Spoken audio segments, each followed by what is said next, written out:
Case में हमने वही जैसा हम लोग ने ऑलरेडी जैसे मैंने बताया था कि फर्स्ट डे ही हम लोग को काफ़ी केस में एविडेंस मिले हैं, तो आज हमने उसी में ही आगे प्रोग्रेस करा है। जो विक्टिम की जो सिस्टर है अंकिता, उन्होंने भी हमको कुछ कुछ पॉइंट्स दिए थे अपने स्टेटमेंट में, तो हम उन बेसिस का भी ध्यान में रखते हुए वो कर रहे थे।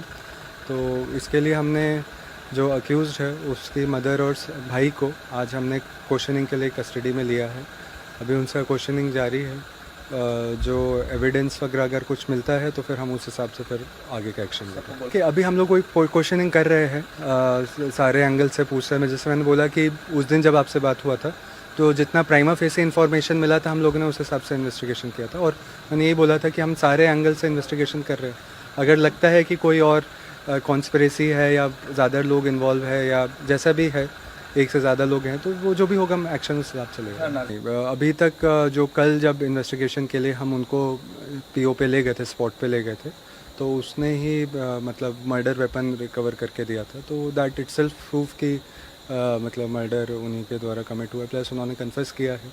बाकी वी हैव टू मतलब ऑब्वियसली मतलब पुलिस के सामने दिया हुआ evidence is not admissible in court, तो हम बाकी और टेक्निकल और बायोलॉजिकल एविडेंसेस कलेक्ट कर रहे हैं ताकि हम केस को पूरा फुल प्रूफ बना सकें। ड्रग्स का एक बात निकला था, ड्रग्स के बारे में कुछ क्लू होगा? वो अभी हमारा इन्वेस्टिगेशन उसमें चल रहा है। अगर ड्रग्स का भी एंगल आता है जैसा आपको मालूम है, तो हम उस हिसाब से भी फिर एक्शन